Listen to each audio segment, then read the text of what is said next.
Like that? Not a single one of them is a podcast. Fueled on passion. Let me play my part. Check 2, hey. Like, is that real? Did that happen? Like, The structure of your brain actually changes. and do you still feel that every day? And then it got time for guitars. Eating disorder, like I didn't want to die, tendencies. but I didn't want to live. A helpless little girl. You gotta go in the hospital. You feel powerless because the body has a fear reaction. The opportunity to empower. No one can take away my power. I won't take myself out. Artists that are true like that, those are the ones that tend It's like to a sin. create change.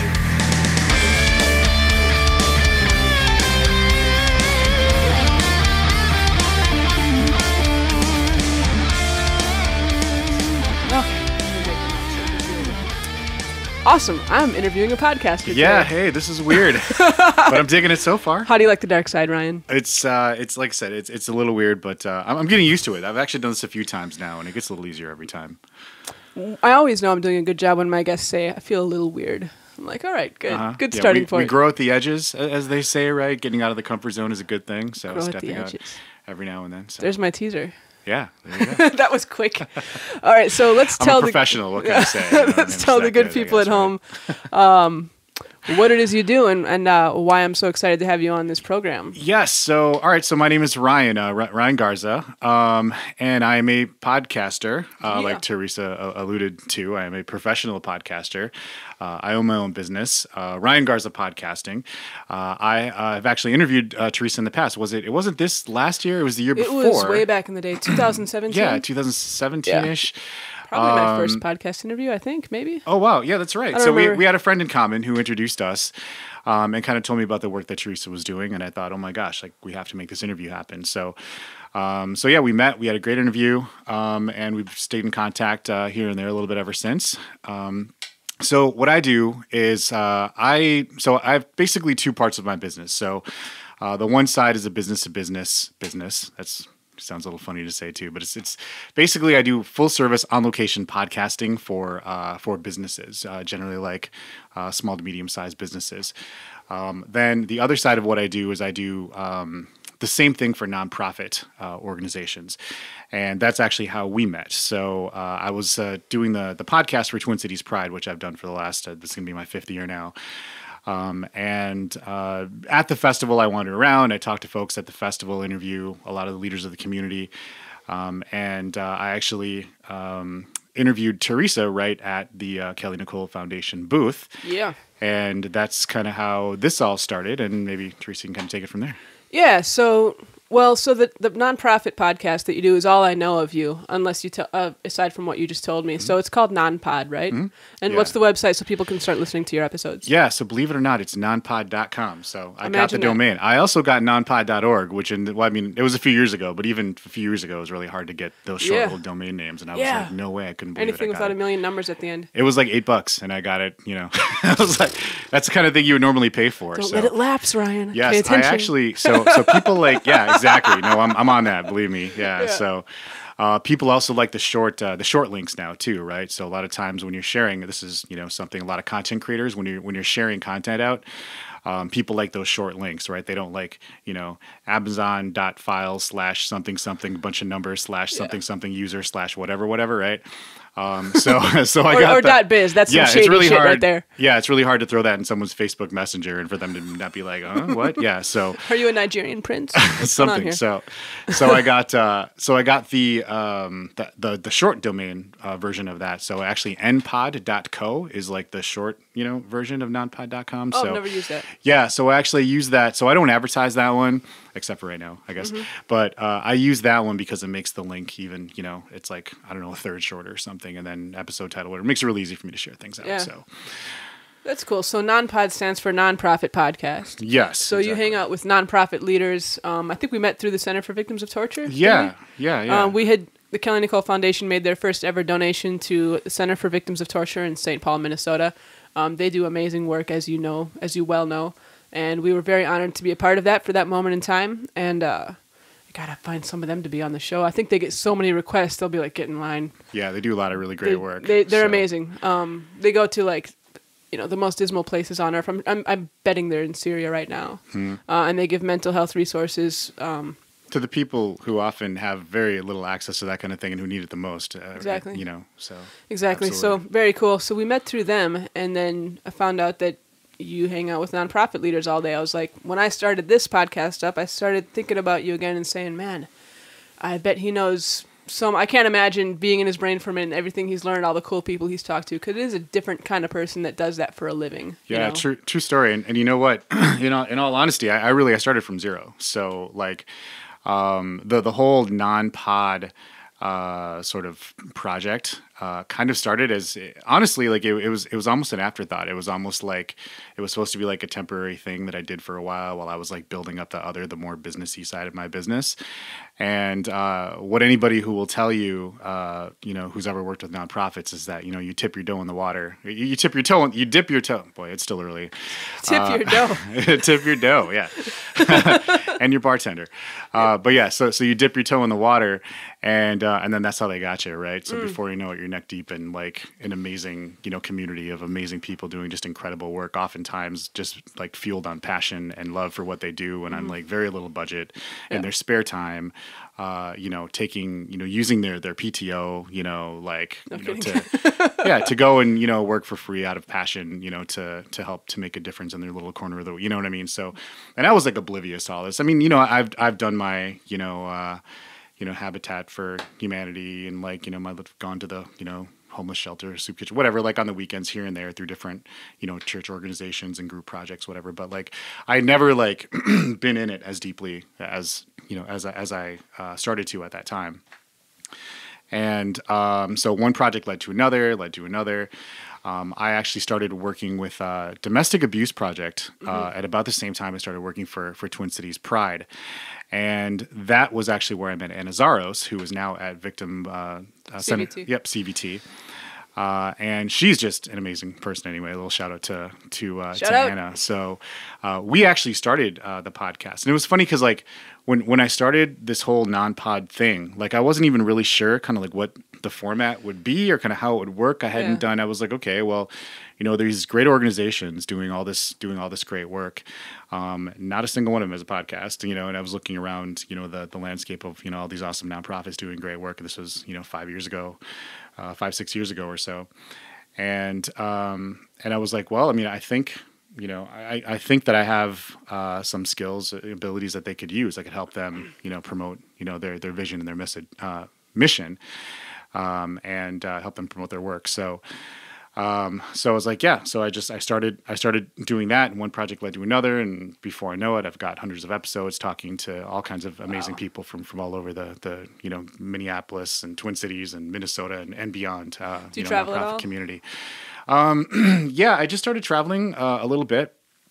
I actually have some connections in LA and New York and stuff that I'm trying to like do some content based on at some point here pretty soon. But yeah, it's really gotten to be bigger than I ever thought it would. I thought it was just going to be something I would just do like on the side, and it just led to a lot of really great opportunities and just meeting amazing people. So when you started approaching people like Anna and whoever in the nonprofit space and said, hey, I don't know what your pitch was. Were you like, hey, podcasting is this really cool art form. It's having a renaissance right now. You might want to get involved in this. Or what was your pitch? How did you do this?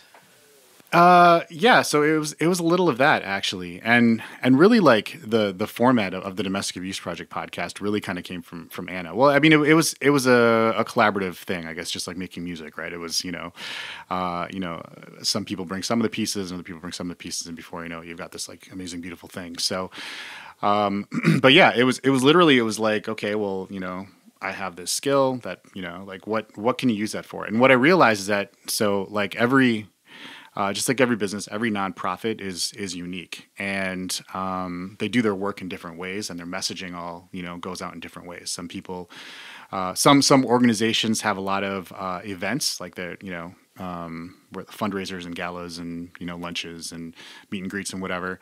Other organizations don't do much of that. They do a lot of like social media. They do a lot of they have like a blog or a newsletter.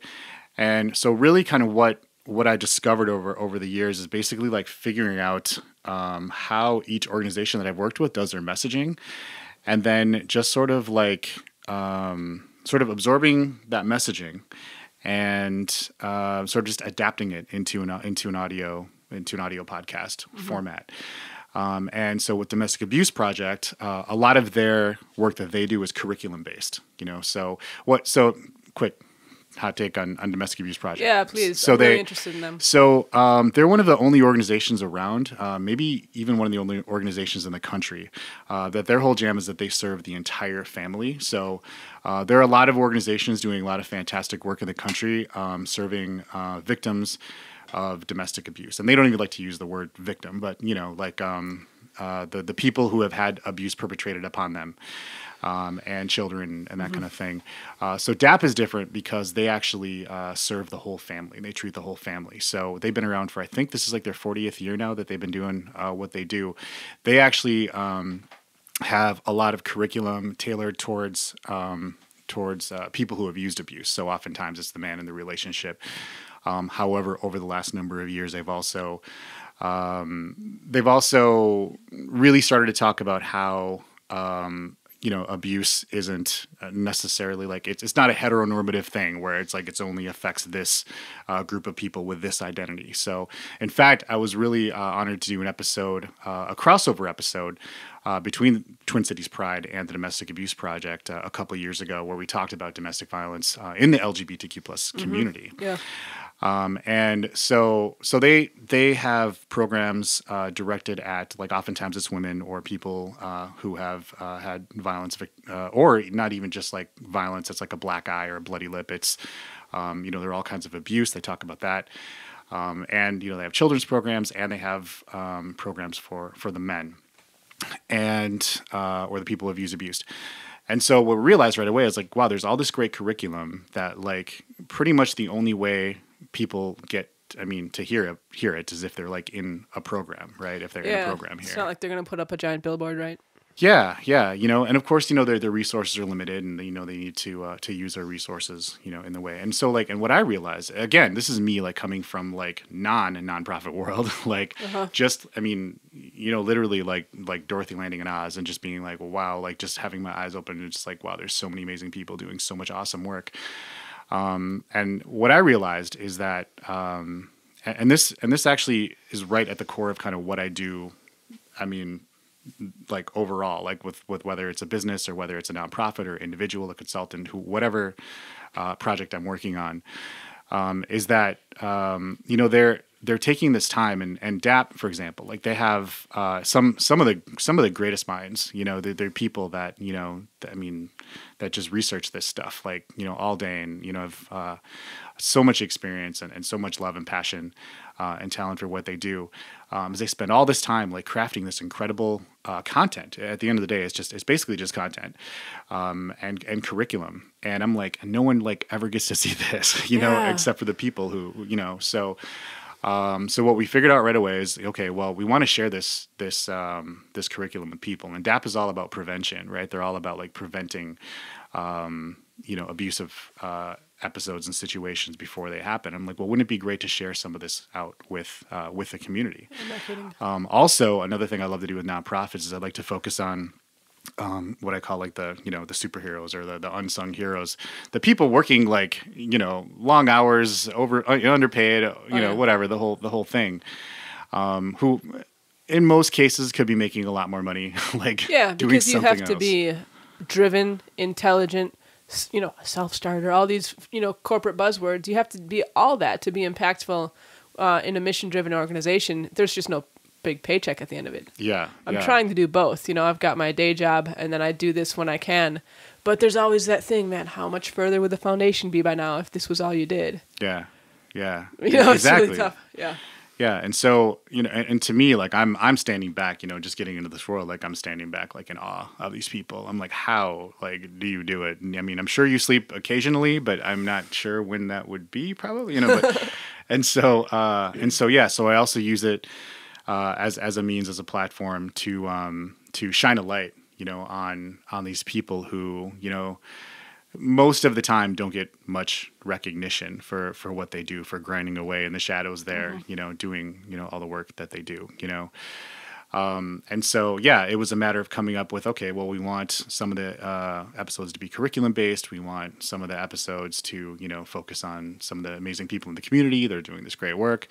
They have just like most nonprofits, they have a couple of big events that they have every year. They have it's usually a luncheon, but this year it's like a big gala now. It's like a big, it's like a 40th anniversary gala. So wow, 40th anniversary for DAP. Yeah, yeah. Really cool.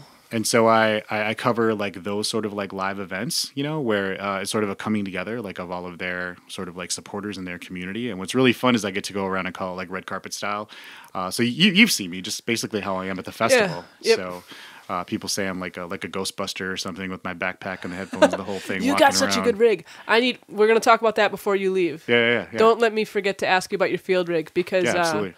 I've had very few but very interesting situations at Pride where I just was like, I'm just going to grab my shotgun mic and walk up to people and be like, I'm doing a podcast on mental health, and without telling the entire Kelly story, that's a lot to throw at a stranger. Yeah.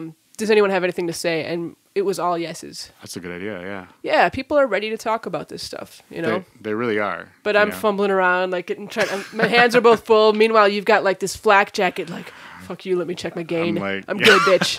I'm like, it's been a work in progress. It's been years. I mean, really, and I'm still refining it. Like I'm still getting new little never cables. Perfect, is it? It's never, just like new cables. Mogami. Yes, yeah. I'm a big boy now. I just moved up into Mogami world. Sponsor. Yep, exactly. Yeah, I wish. Maybe someday soon. Mogami, if you're listening, tap tap tap. Right.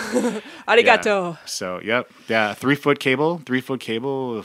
$55. $40 or $50. Yeah. Easily. Yeah. Mm-hmm. But it's noiseless. It is. See the one hanging on that telly?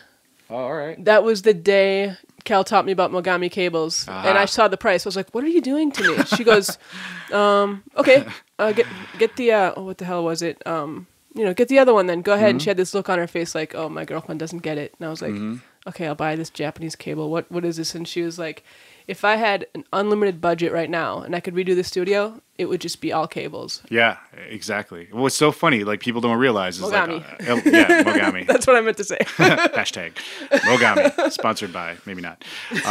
But yeah, so yes, that is a project that will be ongoing for some time, swapping out all my cables to Mogami. You can borrow my soldering gun and make them yourself and save half the money. There we go. We'll talk after about that. There too. you go. I'll rent it out. The Kelly Nicole Foundation will rent out the soldering there we go. gun. Cool. There we go. Another stream. I know you guys have multiple streams of funding. There you go. You have so much revenue. I can't figure out what to do with it. Maybe there's another stream. So if only there were more people that needed help, I'd figure out what to do with all these millions of dollars. Oh, I know, right? Yeah. Still waiting for our first. You have to get any of the money from streaming revenue from music.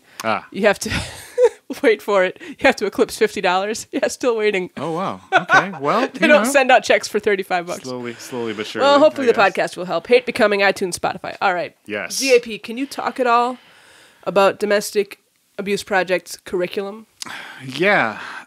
So basically they have three big ones and like a handful. And so I forgot my disclaimer, in case it's not obvious by now. I have zero background in like social work, psychology, any sort of this, so I just make podcasts. No, that's cool. But so in my uneducated sort of way, I'll try to explain it to you. So they basically have three different areas that they work in. So they have a children's program, they have a men's program, and they have a women's program. The men's and the women's programs are sort of ever kind of evolving and changing, especially over the last few years to incorporate people's various identities and genders and that kind of thing. But that's basically the best way to sum it up right now. They have a young men's program, for example, too. They have like an infant program. This actually gets to something that we probably wanted to touch on too. So they started their, I think, 0 to 5, 0 to 3 kind of like program just like a couple years ago too. And I told you that there are these amazing people that are just like, you know, doing all of this research like all the time. And like that is actually what drew me to the organization in the first place, is that like they're ever innovating. They're always ahead of the curve. I mean, other organizations across the country, probably across the world, look to them, you know, to see like what they're doing and like what research they're implementing. But a few years ago, what they realized, so they posed this question, I guess amongst themselves and other researchers and other professionals in the field. They're like, okay, you've got like a 2-child household, and let's say mom and dad are arguing and screaming and having a domestic dispute, you know, in the kitchen. You've got, you know, let's say the 6-year-old sitting there at the kitchen table cowering, and you've got, you know, the 1-year-old in the crib. And which one is going to be more affected, right? And so it was always, well, probably the 6-year-old who understands what's going on, or the 4-year-old understands what's going on and is able to like process that, is going to be more affected. And the little 1-year-old in the crib isn't going to be very affected by it because they don't understand and they don't know what's going on. Well, apparently they've done tons of research over the last like, you know, several years. And what they realize is that because like babies at that age, like your brain is a sponge and like all the neuro sort of transmitters are still forming, that it actually can end up affecting that infant, you know, in a lot more serious ways than previously thought.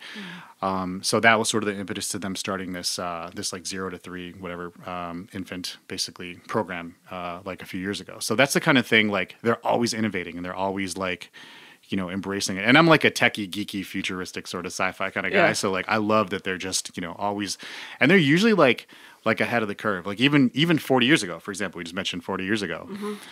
Even nowadays, it's always a hard sell to go to politicians or the people with the money, you know, different municipalities, and say, hey, like we want money to provide treatment and create programs for essentially men who have slapped their wives around, right?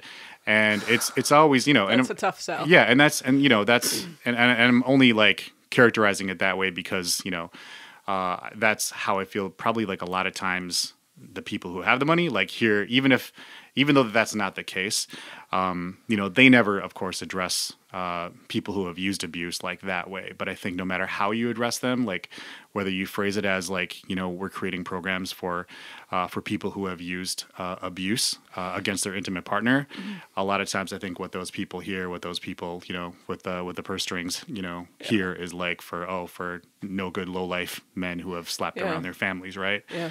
And it's always kind of a hard sell, but so like, and that's even today in 2019, 2020 here. You know, imagine 40 years ago when they were like, we feel, okay, here's the problem. Like we have, you know, women and children being battered, I guess was the term back then. And is that out now? It's, so I think it was like the battered women's movement is what they called it for a long time. And now sort of the terminology around that has changed, but we still reference it sometimes in some of the episodes. But so when they were, you know, back then 40 years ago, like a lot of the other organizations were probably like, oh, well, we need money to serve, you know, these women who have been abused or these children who have been abused. There weren't a whole lot of people going to, you know, lawmakers and, you know, different municipalities and saying, you know, hey, we want money to like create programs for the men, because back then, even like now, they were, you know, a lot of people even nowadays are like lock them up and throw away the key, like they're no good, you know, horrible members of society and they should never see the light of day again. Or we didn't have the psychological know-how or research to know what to do, because that was my first question when I started the foundation. I went to someone I trust very much, lifelong psychologist, PhD, expert on trauma, and said, you know, ounce of prevention, pound of cure, that whole thing, and said, what can we do for the predators? Now, my world is more, it gets even darker, you know, with the sexual abuse and different messed up stuff. That's not as much down gender lines, as far as I know. And the response was something along the lines of, it's really hard to reform people. It's, you know, it might be worth it to focus on recovery. And that's most of what we do. So for you to say that there's innovation and that you can do preventive work and prevent domestic abuse is like the sun is shining now. Yeah. Like this is really a hopeful thing. Yeah, absolutely. And so sort of their whole premise behind everything they do is that that using abuse is a learned behavior, right? And oftentimes it's generational. Like these men, often most of the time men, who have used this abuse with their intimate partner, use this kind of abuse with their intimate partners, generally like learned that behavior, like as a coping mechanism or as a way of getting their needs met, sometime early on in life. And so as these are all learned behaviors, their whole thing is that that these behaviors can be unlearned.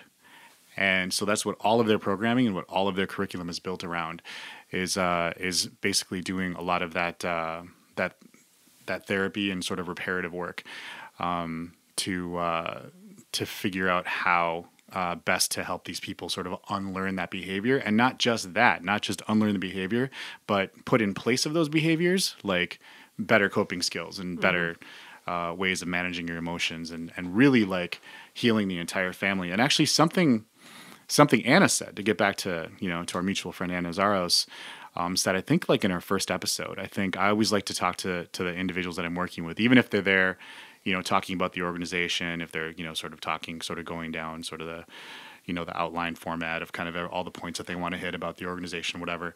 I always like to take a couple of minutes at the end of every episode and ask like, okay, let's take off your development director hat for a second. Let's take off your communications, coordinator hat for a second. Like, why do you do this? Like, what does it mean to you to be involved in this work? And like a lot of times those are some of my favorite moments of episodes, because it's like, oftentimes I think people in those positions, I think they're probably